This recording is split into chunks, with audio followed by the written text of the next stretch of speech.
All right. It's Icelandic Independence Day at Influences and References. I am your host, Björk from Benedictson, and as always, I'm joined with Ed Charles Eliftarian. If you're wondering why my getup is so weird and why I'm drinking coffee out of a mug that is made for the Vikings. That's not a mug, man. That's a stein. I guess that's true. A stein. It's because it's Icelandic Independence Day today. Yes, June 17th. and one of us is Icelandic. Yep. And one of us isn't. And I am very proud to be Icelandic. Yes, so it's also just like a fun reason to be silly, honestly. It's kind of like Halloween early. Yeah, if you anyway. I mean, your costume is always being yourself. Yeah, you really get to be Björgvin today. Like with capital J's and umlauts, Yeah. Well, congratulations and happy Independence Day. Thank you. Is that right? Independence Day? I mean, do you say it? Yeah. You say that? Okay, happy Independence Day. Okay. Great. Well, it's the national holiday, national festival day, if I were to have to completely translate it perfully. No, don't do that. Never had a really good translation that was literal and exciting at the same time. Right. I mean, literal translations are for the birds. I was joking in our email earlier to ask if you have any questions about Iceland in any way, however dumb and strange they may seem. We'll be taking all of your questions and possibly making up the answers throughout the show. So my sister is here. She says hi. And it's not me. Oh, I saw a shadow pass your face. Was that her? No, it was just my computer. It wasn't your sister. No. So she's not there. She says happy Independence Day, or congratulations about the day, to be literal. Could you say it in your native tongue, please? She says hi till hamingju við daginn, and I say gesundheit. Sorry to throw some German at you. I didn't really mean that. And back I say hi ho og yippee yay, það er komin 17. júní. Wow, that's great. I thought you were making it up there at the beginning, but I think it actually is probably authentic. Yeah, there's a little jingle that goes along with it, but we'll leave that for another day. Why? Today is the day. Oh my God. My sister chiming in again. So if you want to say colloquially like good day or like good morning or whatever, you say daginn, and it's pronounced dying. Dying. Yeah. Great. And then you can say Dying, Helga. And the proper response to that is go on dying or go on dying. So two people, if you were to be in Reykjavik, you could overhear them say dying, and then the other person says go on dying. And it's not morbid, it's very nice. Or it's morbid and very nice. Yes, well, going back to the Halloween theme that we mentioned earlier. Yeah, well, it does get very dark. How often is it dark?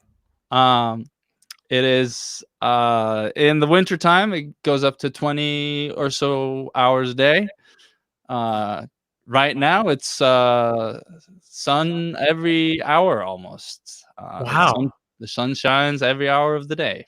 So I imagine that blackout shades or something like them are very big. Yes, they are popular, especially amongst the tourists. And so the natives are like, I can sleep in the sun. Let's go. We've gotten a little used to it. You wusses. And he takes some coffee from his Icelandic stein. I guess you'd say stein, or you'd say something else completely in Icelandic. Yeah, well, it's just a cruise. It's just a cruise, folks. I've got a cruise for you. You mentioned the capital earlier, but you did not identify it as the capital when you said Reykjavik, right? Yeah, it's the capital of Iceland is Reykjavik. Reykjavik. And and that's where most people live there and in and around that capital area. Um, Helga says sunset is 2:30 a.m. Sunrise is 4:30 a.m. Wow. So, and it doesn't really get dark. It doesn't get like black night in between because it's just twilight between those two. Crepuscular, as they say. Yeah, well, I don't know that word because I'm too foreign. Sorry. Yeah. It refers to the time between dawn and dusk. Yeah. That's well, sort of twilighty crepuscule. Anyway, moving on. What are we going to talk about today? You texted me earlier, said, let's talk about Iceland. And I thought it's going to be a short episode. So, but we have Helga here. Yeah. Maybe, maybe she'll ask some questions, but although why would she? I mean, she knows. It's really pointless for her to really. But we're glad that she's here. And I think recently, Helga, you got married. And if that's the case, congratulations. And if not, what the hell are you waiting for? No, I don't know. But I think that's is that right? You were in Iceland for a wedding just before COVID happened. Yep. I was there. I played at my sister's wedding. Hey. Played some Bob Marley. Played some Beatles. Played some. Whoop whoop. Do you sing these songs in English or in Icelandic? Oh, these are all selected to be in English. Yeah. I was so hoping to get a rendition of, I don't know. Oh, it's funny to say there's a lot of Icelandic there's a lot of Icelandic songs that are covers of American music for sure. One in particular is kind of funny. Morning Has Broken by Cat Stevens is actually not by Cat Stevens, but anyway, go ahead. It's not? Well, it's a traditional Christian hymn. Well, that makes all the more sense because it's actually a Yuletide Christmas song. There you go. So so that makes more sense now that my mind has been blown. Yeah, that's his face when his mind is blown, folks. Looks eerily similar to every other time. Yeah. It's this cartoon face that's up above me right there. That's Speaking of the cartoon faces, I think that whoever did mine was, very good, very talented, but they don't know me, have never seen me. And somebody said to them, he's got glasses and a beard. But oh well. Who is my favorite Santa Claus, Charles? I don't know.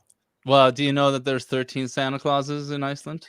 Oh, no, I did not. Well, I did a very grumpy, dark, kind of, kind of maybe even mischievous.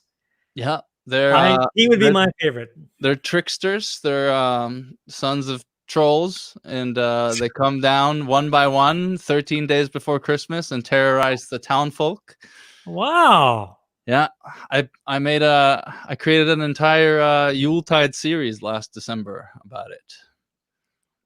This was not the Christmas song that I mixed for you having to do with Santa Claus. No, that was different. That was a happy American peachy kind of, Well, I don't know how peachy it was about an alcoholic Santa Claus careening around the world, but oh yeah, he was alcoholic. Very good.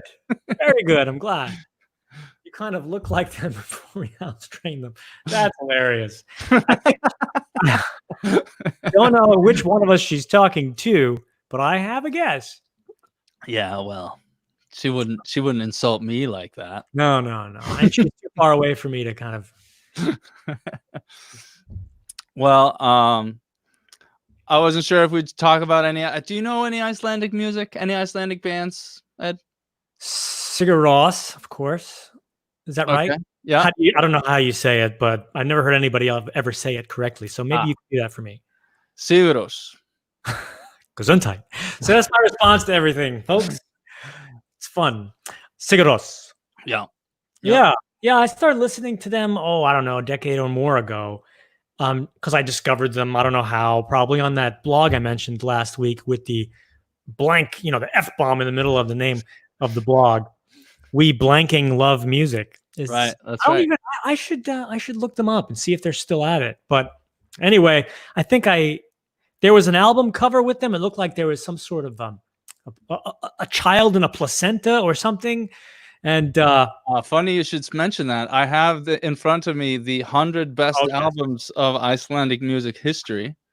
It better be in there, because if not, It is in there, and not only is it in there, it is number 1.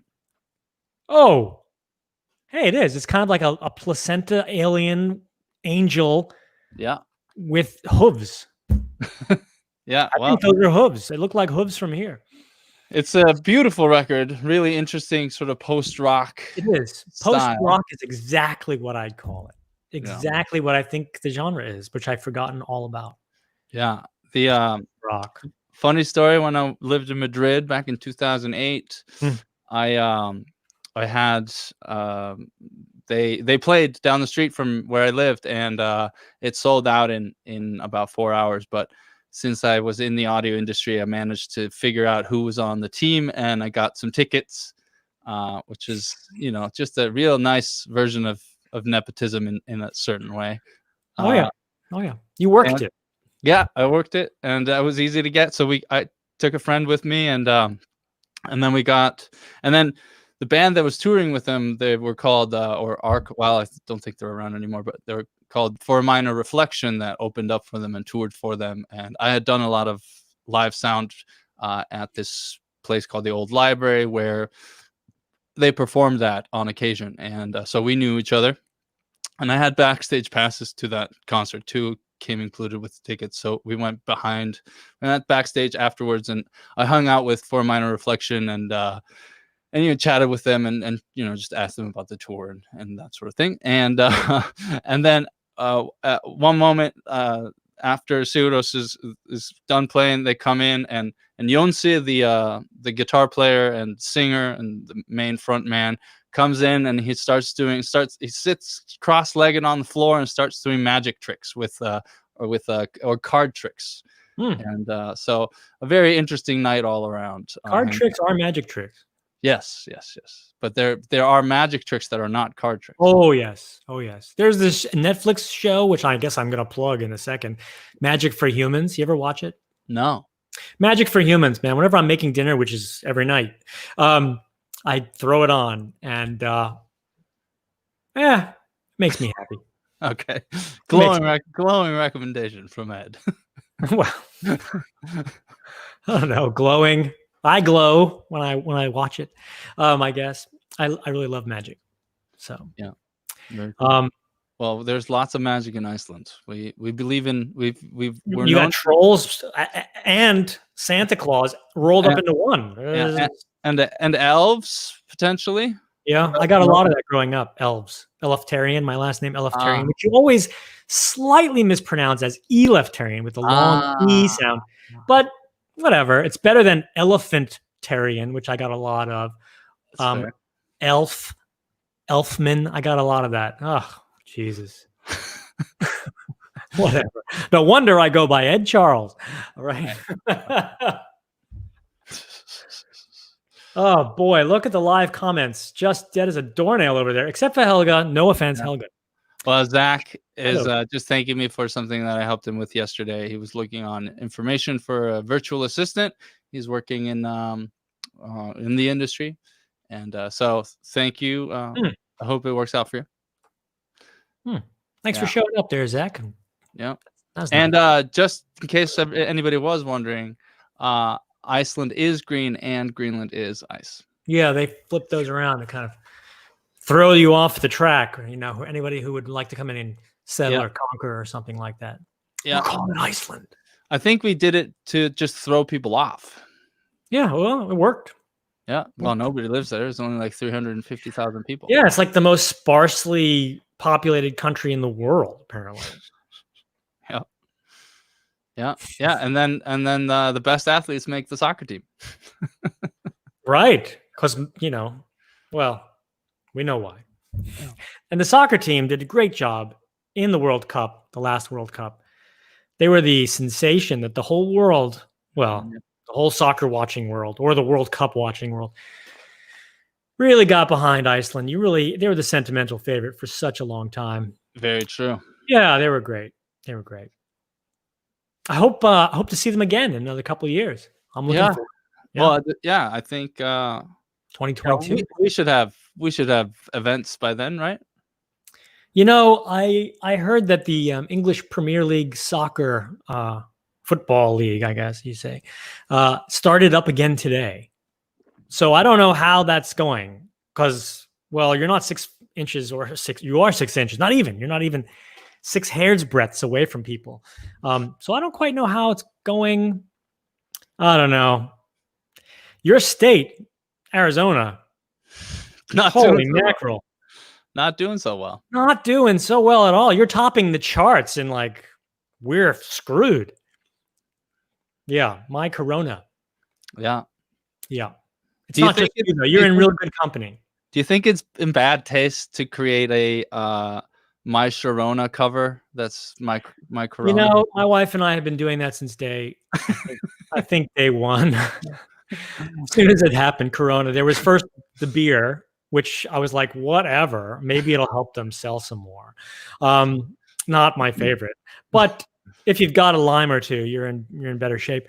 But then, of course, My Sharona was the next thing we were singing, except it was Corona, of course. Right. Pseudo Gumundsson is back. He says the name mix-up between Greenland and Iceland was because of ADHD. All the ADHD Vikings went there. Wow, that's a lot of ADHD Vikings. Yeah. Well. And Ray thought I was Dutch. You silly boy. I don't know the extent of which I should take that as an insult, but I'll let it slide. Oh, he's letting it slide. Oh, small mercies, right?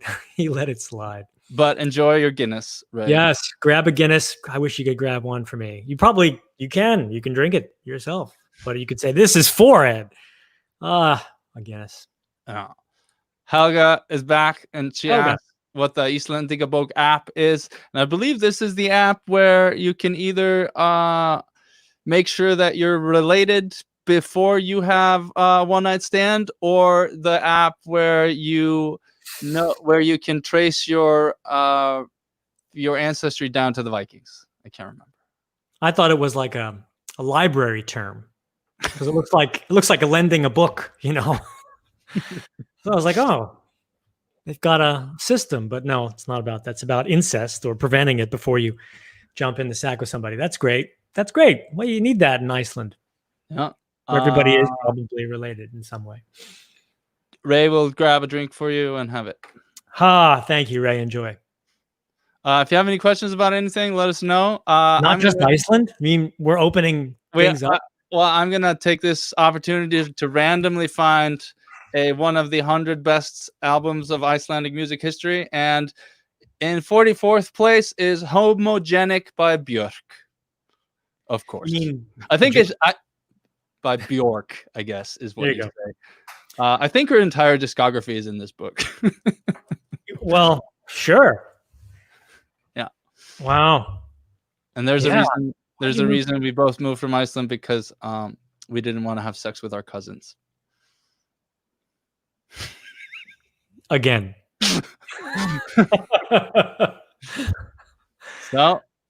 So if you're just tuning in, we are celebrating Icelandic Independence Day at Influences and References, begrudgingly for Ed. Not begrudgingly. I'm just, I don't know how to quite get. I can get behind you, in a manner of speaking, since we're talking about having sex with cousins and such. But luckily, we're separated by many states, all of whom are going down the Corona tubes. I support your patriotism. Yeah, thank you very much. Thank you. Yeah. We're all known. We're known to be a very, very small country, and often when I'm asked, like, do you know such and such, as if we're all supposed to know each other. And sometimes it actually happens that it is makes for a funny story. And one time was last year. I was at the Bonnaroo Music Festival recording this band, this Colombian band called Monsieur Perrin, and it's sort of a fusion Latin jazz sort of band, and really, really great. They were, I think, nominated or won a Latin Grammy at some point. And the bass player in that band, she went to school with somebody in Iceland, in Holland, where she went to school, and in Holland, she went to school with somebody from Iceland, and jokingly she said like, "Oh, do you know such and such?" And I like look her up, and I was like, "Wait, that name rings a bell. Like, let me look it up." And I was like, "Oh yeah. We went to the same grade for probably close to 5 to 7 years. We didn't know each other. It's not that we knew of each other. We went to the same class, to the same grade. That's how close that coincidence was." So I thought, wow. Now you knew this person though, even though they were in your class, so you knew them, right? Like that happens. Yeah. Okay, good. Yeah. My school, high school, I didn't know everybody in that high school. It was a pretty big high school. So I graduated high school. My graduating class was 50 people, so very small town feel there. Yeah, yeah. Ray asks, "What's the national food of Iceland?" Wait. Do you know this? I do not know, but I have a feeling it has to do with ice, fish, or some sort of reference to the sun and cake. Well, the sun because it's Iceland, and you got to throw another curveball, and then cake because everything is better with cake. So. That's fair. So what do you got? Well, so I wouldn't say that there's one particular dish that is the Icelandic national food, but the best, the food that I like the most is usually a grilled leg of lamb. That's something that I would make today if I wasn't, if I didn't have other plans. But it's giant leg of lamb that we roast in the oven with usually some form of herb sauce or whatnot. But of course, there's a lot of fish, cod, haddock, which is my least favorite fish in the world. It reminds me too much of Mondays when I was young. Oh boy. Turned him off more than Mondays when he was young. And but then the famous food is the putrefied shark, the sour sheep testicles, and all the rancid food that we eat in February, or we buy in February, but nobody really likes it except my dad, maybe sometimes. Oh God!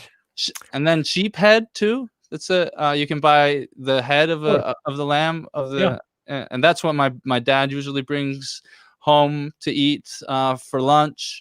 He'll bring like a half a head of lamb, and he'll eat it. He'll eat it with a spoon because it's boiled and very soft and but at the same time very, very gross. Wow, it's like wow. Okay.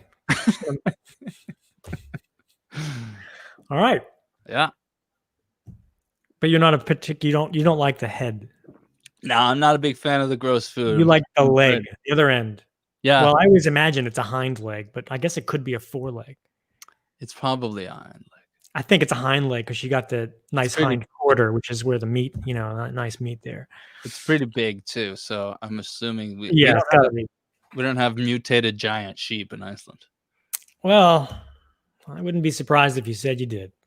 Oh, and then Hjóla alla hjarta. She says, "Don't forget the hangikjöt, which is the smoked lamb that we eat a lot of." Do you slather it with mint jelly like they do here in the States? No. He doesn't even say anything, folks. He just shut his lips tight and shook his head violently back and forth. Like the very idea was repulsive, which it is, I think. Mint sauce is good, sort of a gravy feel, but not the mint jelly. Definitely. Wow. I'm just getting through this, folks. Ray says he's from Scotland and they have haggis. I think that's got everything in it. Haggis, stomach, yeah. Yeah, it's we eat that too, and liver sausage too. That's very popular. So, wow. Did you know that I was a vegetarian? No.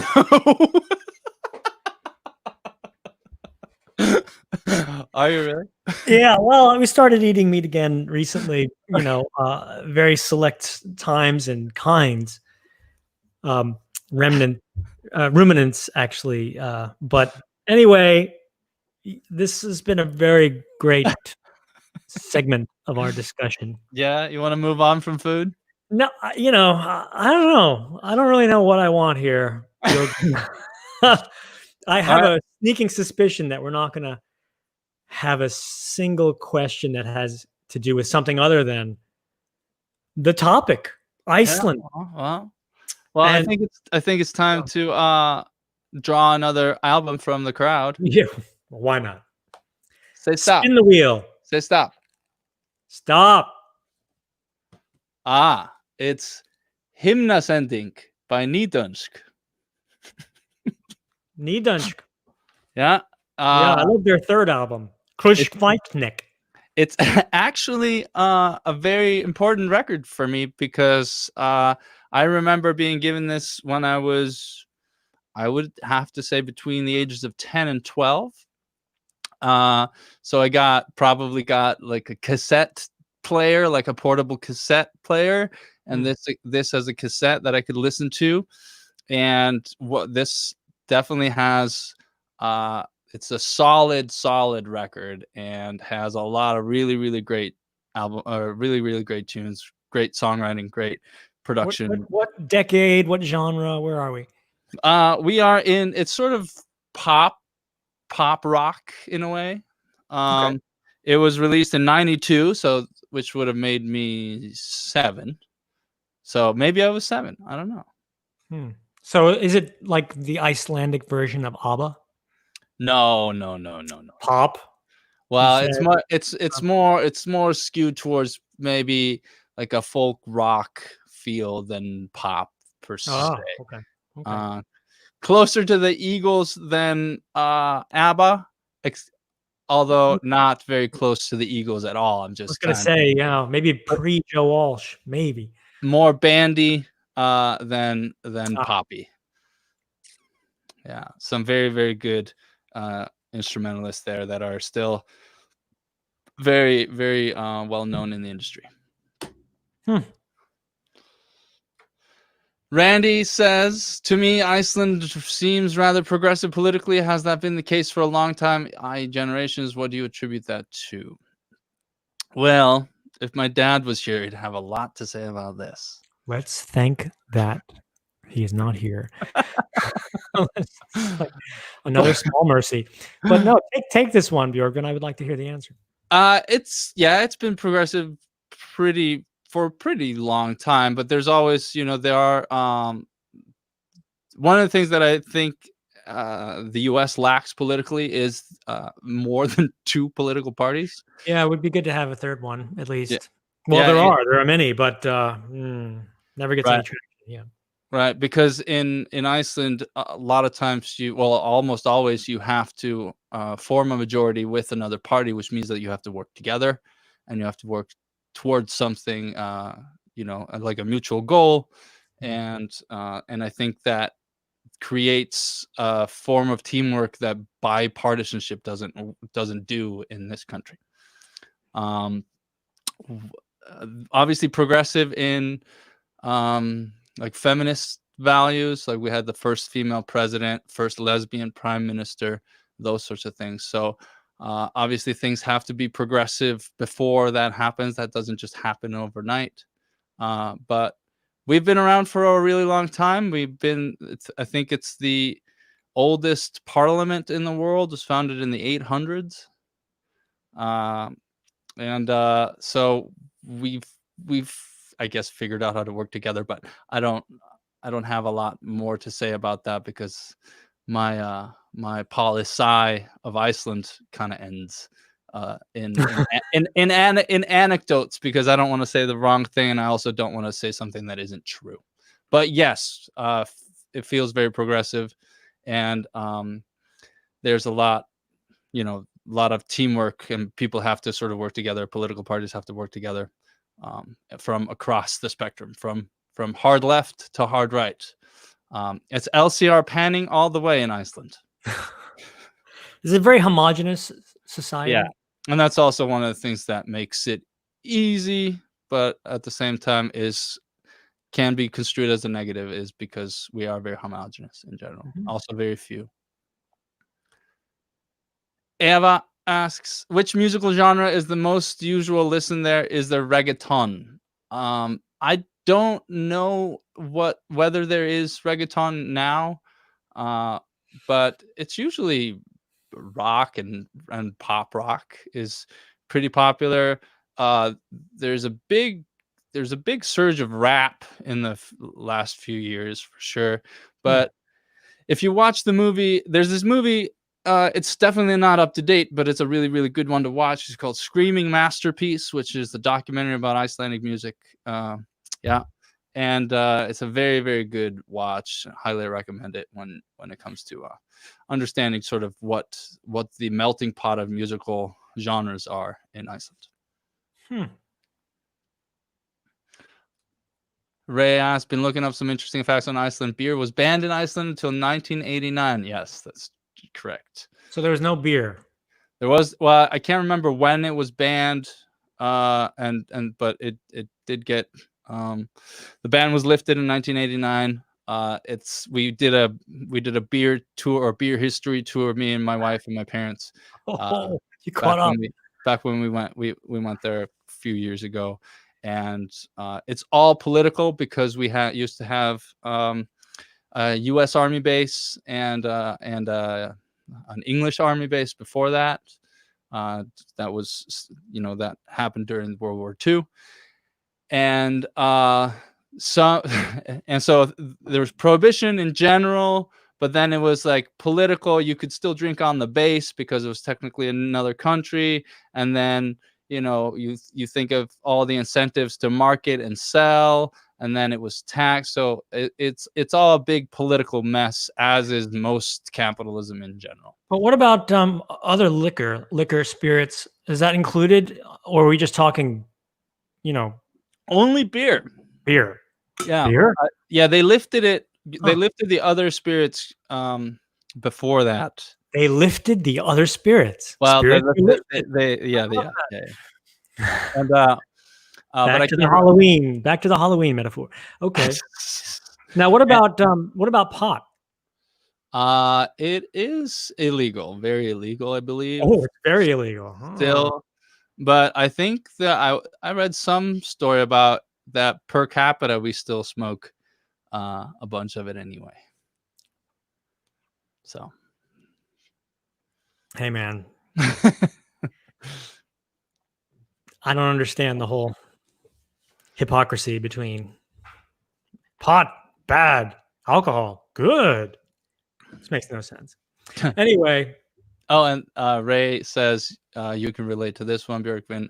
1 in 10 Icelanders will publish a book. Yeah, I think the literacy rate is about 100%. Wow. And we have this thing called the Christmas book flood in December, which is when all of the books, well, they don't all get published at the same time, but it's when most people buy books because it's very traditional to give books as gifts, and then you spend your Yuletide just lounging around your apartment or house and reading your book and drinking coffee and just relaxing. Are we still talking paper, like real books, or are we book now mean also like there's the Kindle and everybody's sort of reading on their phone or something?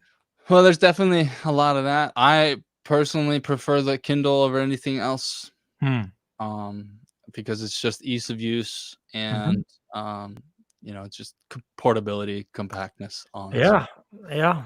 And it's a space saver in the apartment or the home. Yeah. Ray's looking at his facts here. Iceland has so glad you're here, Ray. You don't know how glad I am because I know what's going to happen here. So go ahead, Björkvin. Many Icelanders believe in elves and trolls. I can neither confirm nor deny our beliefs in elves and trolls. What about the longest work week? What's going on with that? You skipped right over that. Yeah, I guess I think we have we work from about, traditional is like 8 to 4, which is just an 8-hour work week, but sometimes it's 8 to 5 or 6.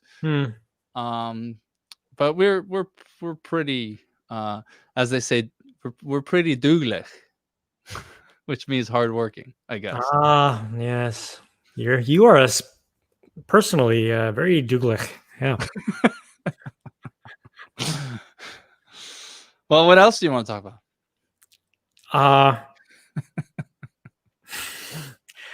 I don't know. We were going to talk about criticism, but I think that's so far away from where we are here. Maybe we'll do that next week, if there's a next week. Who knows, folks? It's crazy times. Yeah.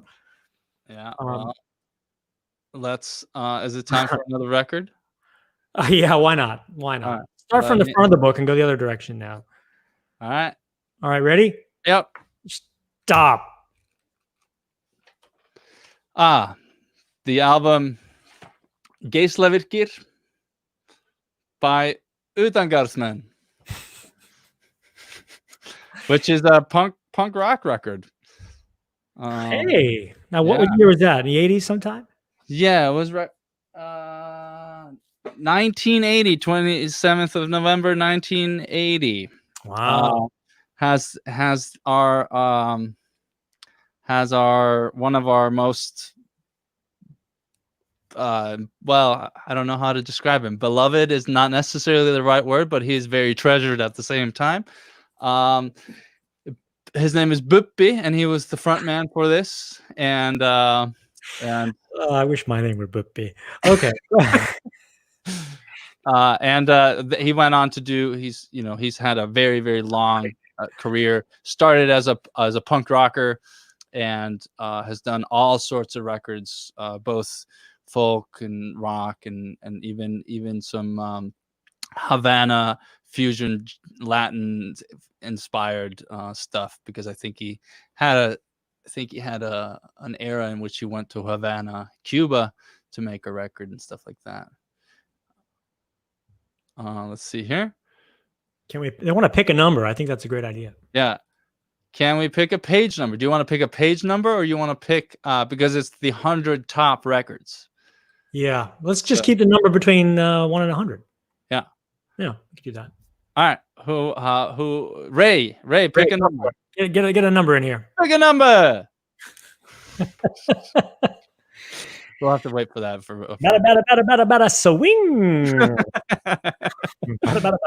It's getting so American right now. We're talking about baseball. Oh gosh, I don't really like baseball. I know I probably shouldn't say that because everybody does, but I played it as a kid, and if you're not playing it, I'm just so bored to tears watching it, even playing it. But I was the catcher, so I was involved in every play, I guess. So I had to, pay attention. But when I was out in left field or somewhere out there, man, wow, the insects were cool. Anyway, go ahead. Ray picks 54. 54. Car 54. Where are you?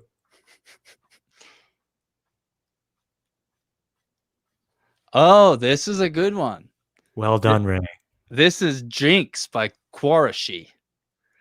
That almost sounds or as I should really. I'm trying to pronounce it in an American way, in the English pronunciation, but it's Quarashi. Oh.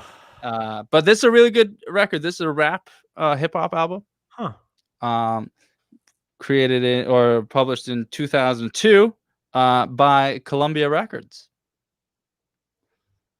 And it has such awesome hits, and I mean this very sincerely because I really do like this record a lot. Is the Stick 'Em Up, which is a really great song, and Mr. Jinx, which is one of my favorite Quarashi songs, and Baseline, which is a cool song as well. And they all have really awesome music videos. Mr. Jinx especially, because I think this is the record they did on a major label, and they and I think they shot the music video in LA. I think it follows one of the rappers as he runs around LA. So pretty cool. Yeah, and Pseudo says you could have heard Quarashi in some Law and Order episodes if my memory serves me. So yeah, they've gotten some sync placements too. Oh God, stop watching Law and Order. It's not good for your brain. Well, Ray asked for page 54, so I might as well just do that. Oh gosh, why not? And that is the album Tak by Sigurðs. By Sigurðs. Yep. Tak means thank you, if anybody didn't know that. It's one of their really it's a really, really great record. Published by EMI. Helga asks for number 7. I'm glad Helga's still there. Hey, Helga. This is number 7 is Glinglo, which is just hearing the names and you say them, it makes me so happy. I don't know. Glinglo. Yeah, Björk and Trio Guðmundar Ingólfssonar, which is one of Björk's earlier albums where and this is a jazz record, so pretty cool.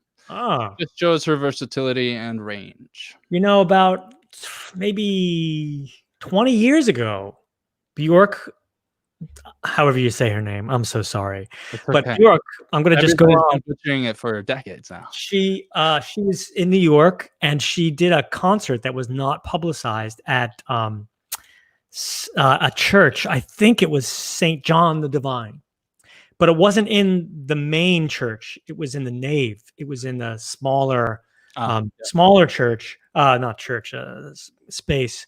And I was with someone who had another ticket, and she just fell into these tickets, and I was not a Björk fan and didn't really know what I was getting into, but she said, come with me. I was like, all right, great.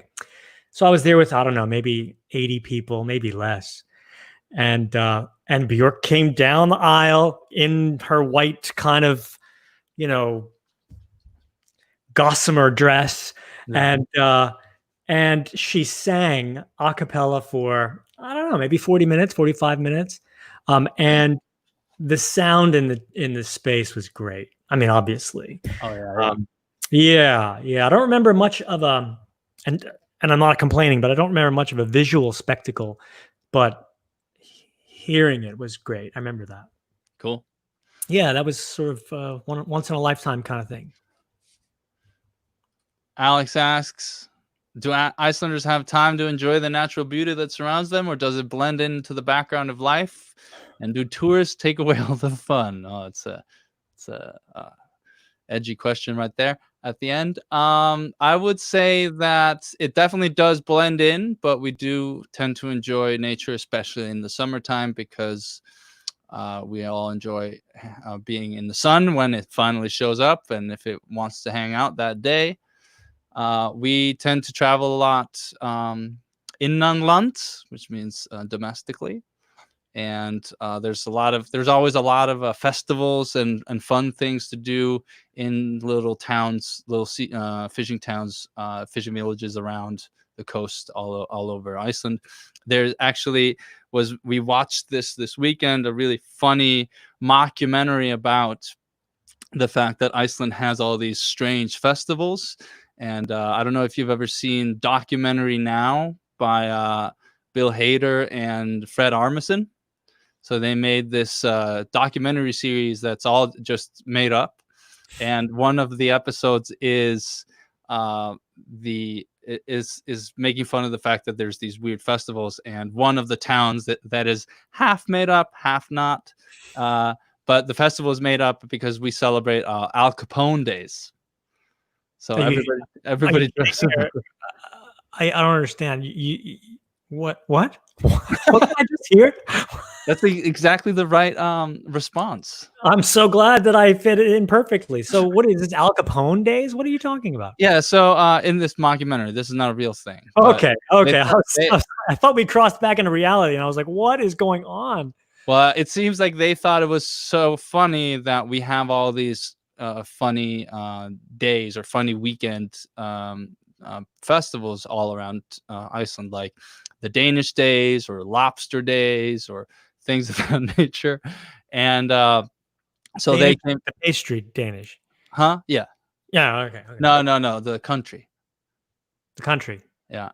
Not the pastry. Not the pastry. No. Okay, go ahead. And so I highly recommend watching this episode of documentary now called Al Capone Days, where they talk about, or where they sort of mock the fact that we do these hilarious festivals. And to actually circle back to Alex's question of, do tourists take away all the fun? There's nobody there anymore, really. Tourism is down, I think, 98%. Well, but it was getting a little exhausting there for a while, and I used to joke that people shouldn't go to Iceland anymore because it's overpriced and full of tourists. But now it's just overpriced. Yeah, now it's just overpriced. Wow. Oh. Any volcanoes in Iceland? Oh, lots of them. I imagine. They're always constantly almost about to go off. Yeah.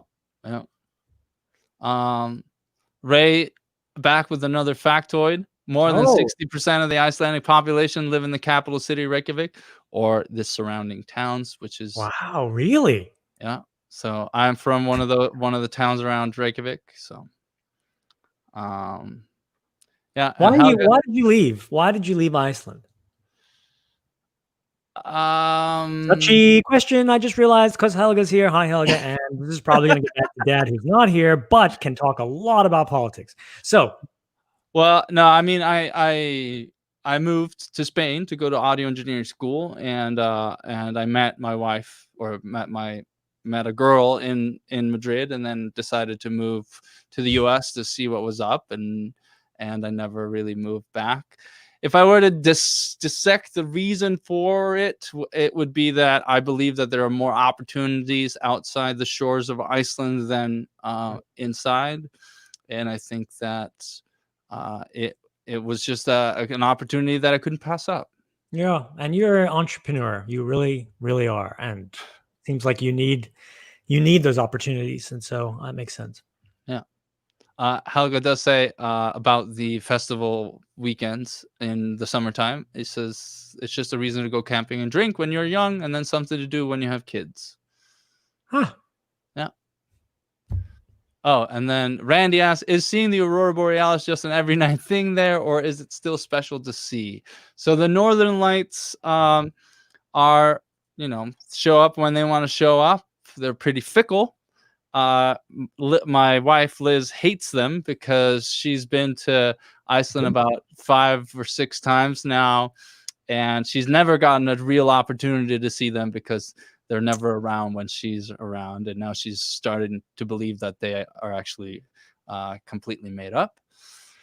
But the 13 Santa Clauses are real. Yeah, that's right.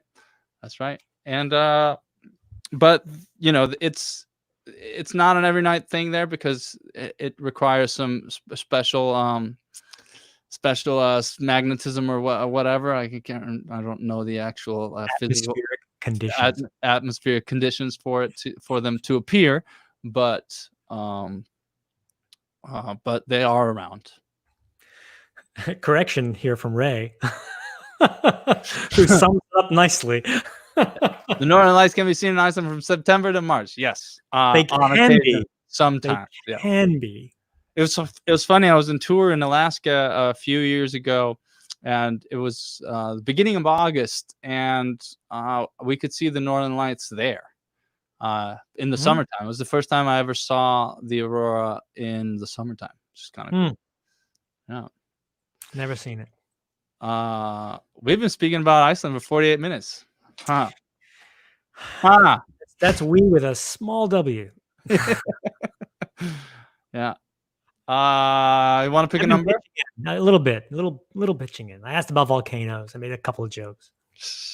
Pick a number. Me? Yeah. 99. 99. Yeah. From Get Smart, Agent 99. It's Volta by Björk. What do I win? Nothing. Just the appreciation of the music. 89. Alma says 89. All right.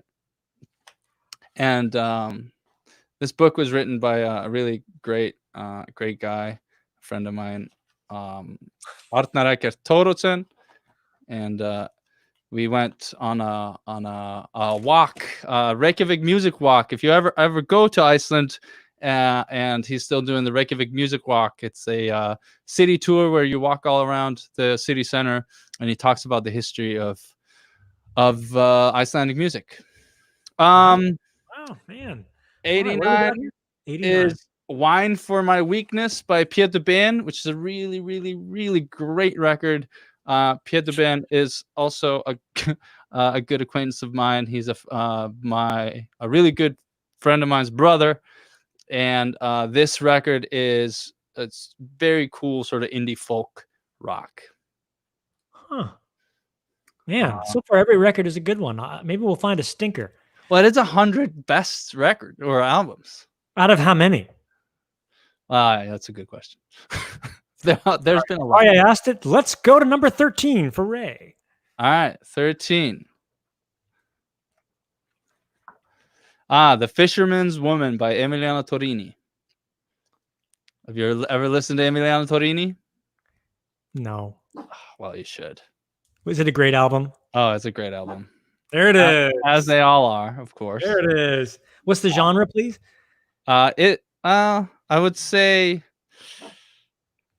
singer-songwriter, maybe. It's one of those, don't really know, but the music's great and it's kind of a little highbrow, you know. There's some that actual thought, more thought than you'd expect.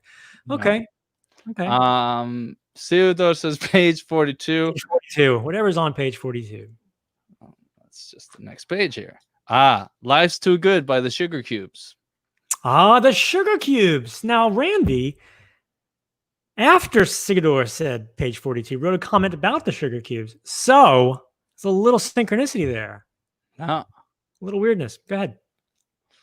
The Sugar Cubes are great. This has Motor Crash and Birthday, two very, very popular songs of theirs. And Alma asks, are there any good rock metal albums in that book? Probably, but I'm not going to go find them. I'm not going to go looking. Helga asked, did Iceland elect a comedian as the mayor of Reykjavik? What do you think? True or false? This is an inside question, I think. What's going on here? We're drifting back into politics?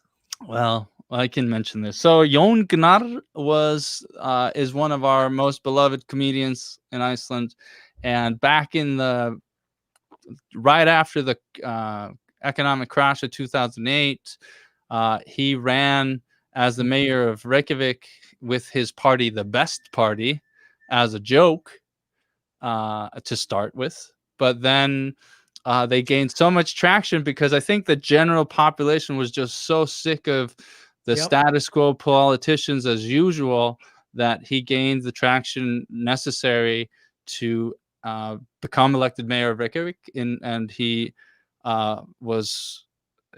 think he did a very, very good job during his what do you say, stay there or his tenure there. Mm-hmm.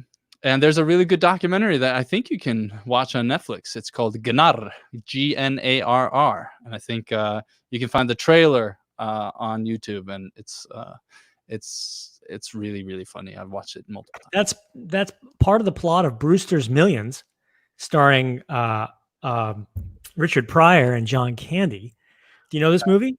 No. Brewster's Millions. Well, part of the film is that he runs for mayor as a joke, and his campaign slogan is "None of the above." And everybody in New York is going to vote for Brewster for mayor, and they're going to vote none of the above. And he realizes it and is like, "I'm just joking." So anyway, that's what Ray said. Vote for none of the above.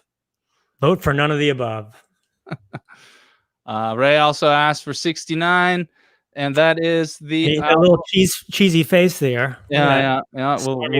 Okay, they count the same as we do, I think, in Iceland. Go ahead. We'll ignore that connotation. It is the album "Lof mér að falla að þínu eyra" by Maus. And what means this? Basically, lend me your ear, I guess. Or listen to me. Yeah, or listen to me. And Maus is good name for an album. Listen to me. Yeah, it's a good name for an album. It's alternative rock. 1997. So kind of in that sort of post-grunge, pre-nu metal era. Like 3 members of the band or 4 members of the band, that kind of thing. Yeah, 4 members of the rock band. There you go. Thing. Really stripped down. Kind of garage rocky. Either the songs are good and they're good, or the songs aren't good and they're in the book because it's Iceland. Yeah, and a little lazy singing. I think it just came out at a good time. Like, you know, a lot of the records in here are just, you know, I think he tries to span a wide net as far as the history goes. Yeah. Did you buy this book or was it a gift? Oh, it was a gift. There you go. Yeah, but it was a very knowing gift from somebody who knew that I would most definitely like reading it, and I have. Cool. Yeah. Have you listened to the majority of those albums, the content of that book? Yeah. I most certainly have. Wow. Yeah. I just growing up in Iceland, you grow up with a lot of Icelandic music. I imagine so. Yeah. And there is so much of it, and there's so much quality music in Iceland, because the ocean sort of serves as a filtration system in an interesting way, to the point that we get best of both worlds. We get the UK in Europe, and we get the American side, but only the best moves the entire way over the ocean. So we get we get inspired by the very, very best of both worlds, and I think that that's what influences a lot of the music in Iceland. So that, you know, the standards are probably pretty high, and because of the influences and the standards that we hear coming from abroad, because we don't get to hear the garbage, except for Garbage, another very, very good band. So you get the best of all the genres. Well, not even all the genres. We're probably talking pop, rock, hip hop, R&B, like the big genres. Yeah, going back to the two-party system. So there's really kind of there's a few big genres, and then there are the big artists in those genres. But what about a band like Sonic Youth? Did they make it over there to Iceland? Yeah. What about Jim O'Rourke, one of the producers for Sonic Youth? He has a great solo career. I am not familiar, but I'm if you don't know Jim O'Rourke, everybody, get out there and listen to Jim O'Rourke. He's got an album called Eureka, which I don't think is on Spotify. I looked for it on Spotify, but he's got a couple albums on Spotify. Insignificance is an album of his. Whew, man, good work. Nice. Yeah. Let's see here. Oh, Eva says, what didn't you find in Iceland that you found abroad? Do you recommend living abroad? Absolutely. Let's put it this way. So in English, the word for stupidity derives from the Latin word stupere, which is to be numb, or something along those lines. Whereas in Icelandic, the word for stupidity is heimska, which has the root heim, which means home. So in our understanding of the world, we believe that if you never leave home to explore and understand other places and cultures, you will never grow to be anything other than stupid. Wow. We don't have that concept here in these beloved sprawling 50 states. Yeah. I've met quite a few Americans that have never been abroad, and it makes me sad every time. Yes. Well, also you need to have means. Well, to travel, and a majority of the country does not have the means, and they do not leave their home county, their home state, and I can see why you would think, and I agree that it would be a good thing to do. Right. Yeah, we tend to travel quite a bit. I've certainly lived abroad. I lived in the US when I was very little, and then we traveled when we had the means to do so, of course. And because it's costly to fly, because you can't drive anywhere in Iceland. You'll just end up back to where you were, except to drive in a circle. But so you have to fly, and so we tend to obviously, go to Europe and those places, not as much not as much around the world or on the other side of the world. I've certainly traveled a lot more to Central America and Southeast Asia and Asia in general, Mhm. after I've lived here, because it's just closer and easier to do. And I've never regretted a single trip abroad. But that does not mean that it's necessarily easy to travel, um, because cultural differences can often be very jarring. But I think that all of them are positive in such a way that it helps you grow. It helps you understand a different culture. It helps you understand how people are different from you, and what makes them different from you, and Mhm. how they live, and how they live their lives, and all that. So I think Anthony Bourdain had a lot of really good quote Mhm. that went something along the lines of it's not necessarily always easy to travel, and it's difficult, but it always pays off. Mhm. Obviously, I'm paraphrasing and butchering his words for sure, but I Well, hope the he. idea is there, right? The idea is there. It's one of the things I think I'm gonna miss most about COVID and the world and how it's changed is it would be much, much more difficult to travel. And I don't know that I want to. I'm not really keen on getting on an airplane. I can't imagine being enthusiastic about that.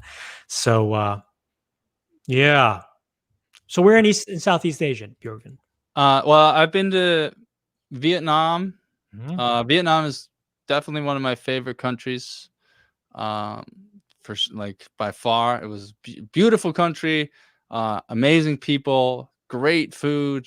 Mm. Um, I went on my honeymoon to Sri Lanka, which is close by there. Well, relatively, but not, Mm. obviously very far away. And then I've been to Japan. Mhm. But those are the only countries in Asia that I've been to. Mm. But I've always had that, right? I think, yeah, I think so.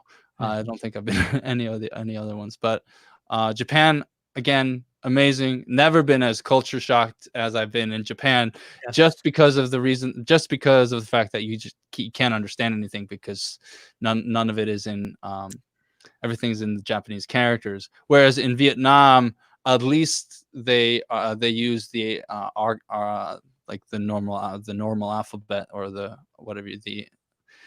Western alphabet, or whatever you want to call it. And so that actually made it a lot of fun, because we did this cooking class, and part of the cooking class is that you have to learn how to order from the market in Vietnamese, which was challenging and difficult. But thing about a challenge is that it's often very rewarding once you go through it, even if you don't necessarily succeed or get an A every time. Um, Sri Lanka was interesting. It was a beautiful country. I had a real problem with their caste system, their class system. I we had You'd love India. huh? You'd love India. Uh, right. Uh, India's wild, man. India is a wild place. yeah, yeah. One of the most uncomfortable things that happened in Sri Lanka was we had a driver that took us all over. Really, really cool, nice guy that went to Birmingham in the UK. I think it was Birmingham in the UK. Got like a degree in tourism, and then that he was just running his own small business, showing us around and all that. And then one time he was dropping us off at a restaurant, and we said, like, hey, can we do you want a beer, you want to go grab a beer, we want to buy you a beer for doing this like extra thing that he was doing for us. And the bartender wouldn't even take his order. i had to I had Mm. to order the drink for him, and I thought that was just so incredibly insulting to the guy. And it made me, it's yeah, it was something I was not used to seeing. So, Mhm. Mhm. and again, to the point that traveling really broadens and opens up your eyes and broadens your horizons. Mhm. Not always leaving you with happy memories, but interesting memories regardless. Mhm. Yeah. Uh, Ray says, more of my amazing facts. The Icelandic police does not carry guns. One man has been shot by the police ever. Yeah, and I think they publicly apologized. So you can see my if you want to go back to our Black Lives Matter episode we did a few weeks back. That was what, 2 weeks ago now? Yeah.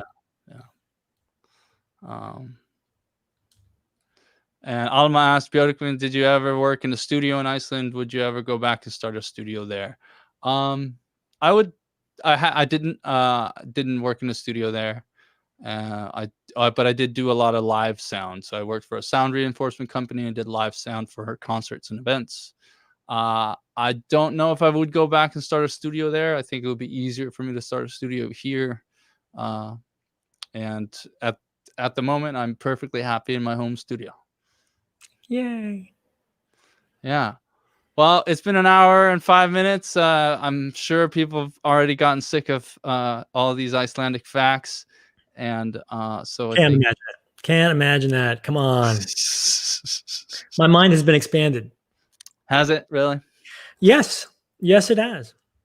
Well, I'm glad. I'm going to go cook dinner now. I'm going to put on, I don't know what, but it's going to be Icelandic and it's not going to be Sigaros.